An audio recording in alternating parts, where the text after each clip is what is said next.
FPL Gameweek 13 team selection. What is up everyone, how's it going? FPL here and welcome back to another video on my YouTube channel. Another great week for the team in Gameweek 12, and as you can tell by the title, we're officially inside the top 100k for the first time this season. Don't forget, it's a Friday night deadline this week, so the deadline looming tomorrow, we've got to start planning ahead.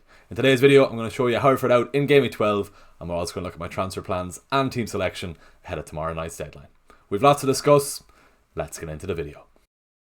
Right then, before we get into today's video, quick reminder as always to give the video a like, and let's hit a like goal of 70 likes on this video. So head on down there, drop the video a like, and if you are watching this and you're not subscribed, head on down there, click subscribe. We're just under 30 subs off hitting 7k, so if you haven't done so already, what are you at? Head on down there, click subscribe, and help me on my way to hitting that milestone.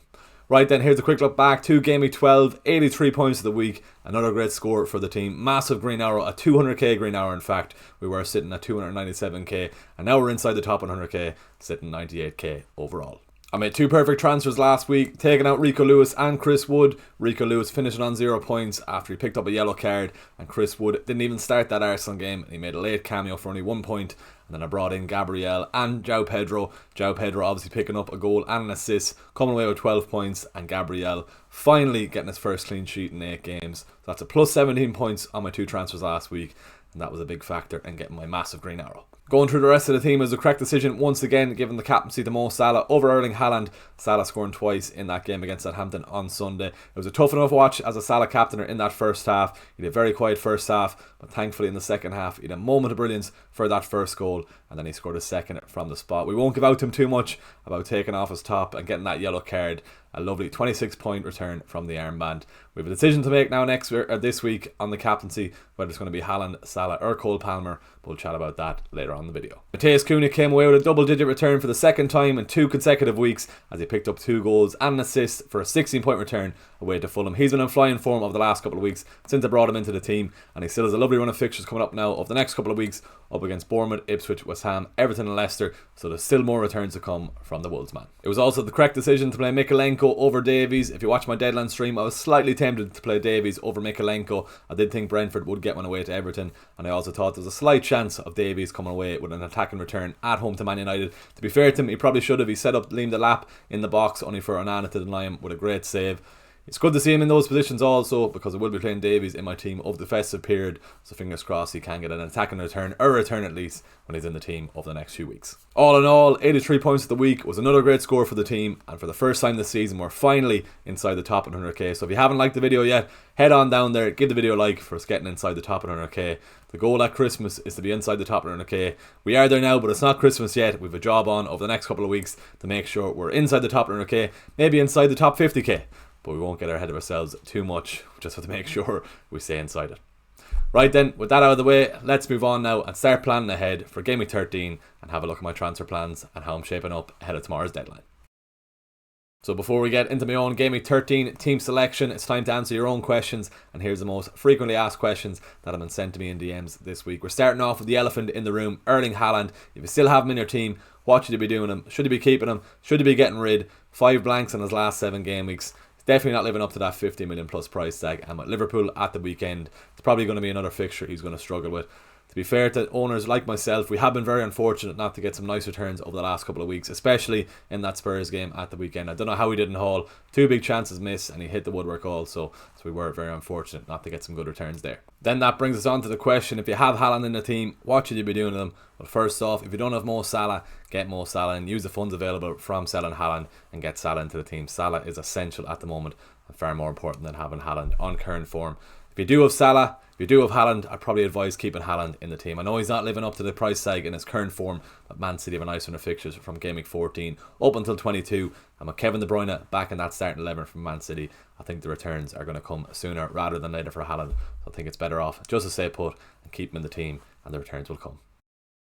Next up for debate is the captaincy pick, and with Mo Salah at home to Man City on Sunday, it's going to give FPL managers a decision to make whether or not to captain the Egyptian King or look towards other fixtures for the chance of a captaincy haul. With 8 double-digit returns in the opening 12 fixtures, and with the way Man City are defending at the moment, you'll be a very brave man or woman to not captain Mo Salah this week.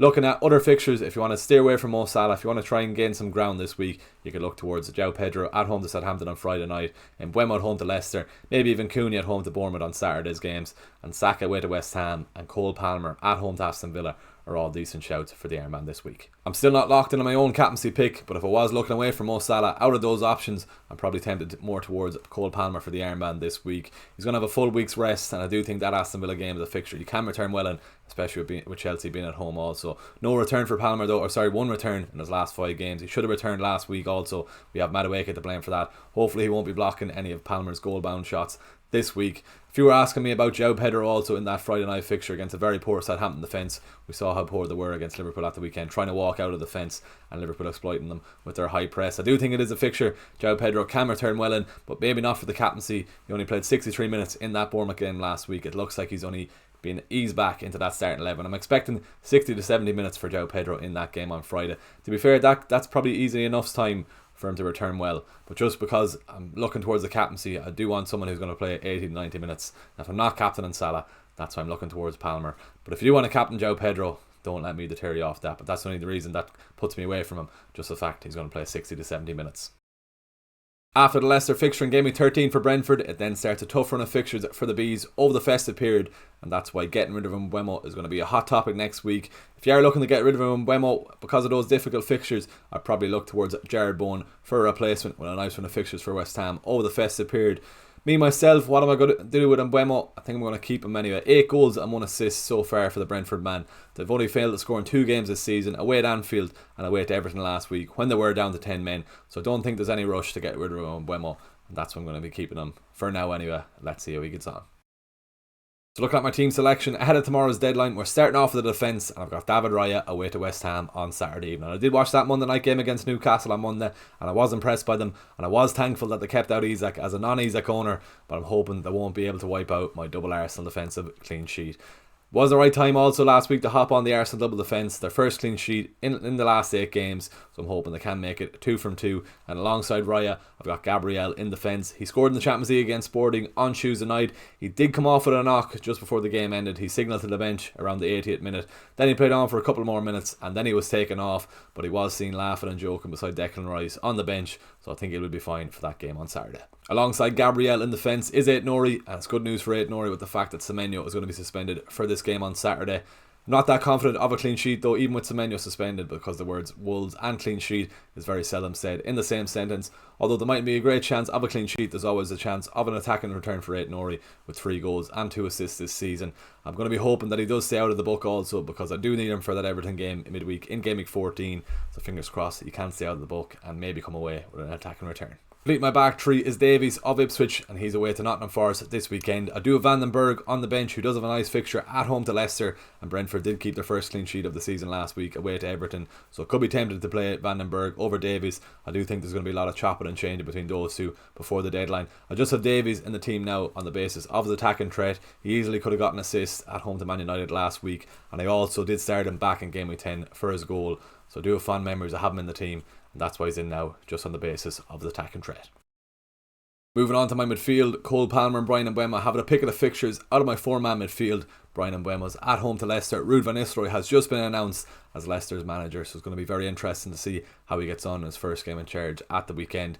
Looking at Mbeumo, I'm expecting at least 2 returns from him in this fixture, so if you are looking to captain him, I wouldn't shy away from him, but I'm probably going to look towards Cole Palmer or Mo Salah for the Ironman this weekend. Cole Palmer up against Aston Villa. He has only 1 return in his last 5 games, but as I said earlier, he's got a full week's worth of rest, so I do think this Aston Villa fixture is a one he can return well at. Morgan Rogers did play 90 minutes in that Juventus game last night. He was rather unfortunate not to come away with a goal. He had a goal disallowed in the 94th minute, but looking towards that Chelsea game at the weekend, I'm content with playing Rogers. I do think he will start the game, and with 2 clean sheets all season for Chelsea, I do think Villa will score, and there's every chance Rogers can get involved. No explanation needed for having Mo Salah in the team. However, he did miss a penalty in the Champions League game last night. I am glad it happened in the Champions League though, and not in FPL. But looking towards the captaincy this weekend, it's currently on Mo. About 60% chance towards captain and Mo, and 40% chance towards Palmer. But I'm not fully locked in yet, and it is a decision I'm going to have to make before the deadline.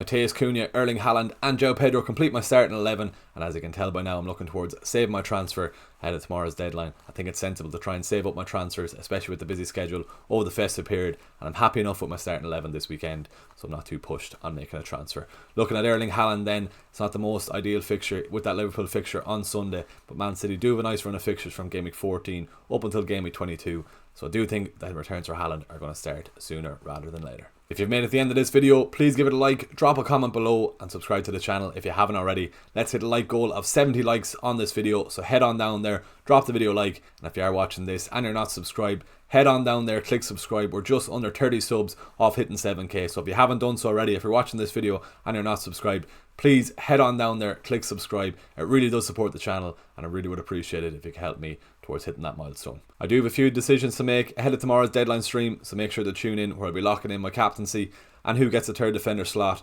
If you have any questions ahead of tomorrow's deadline, make sure to send them into the comments below. Thanks for watching, best of luck for the week, I'll see you in the next video.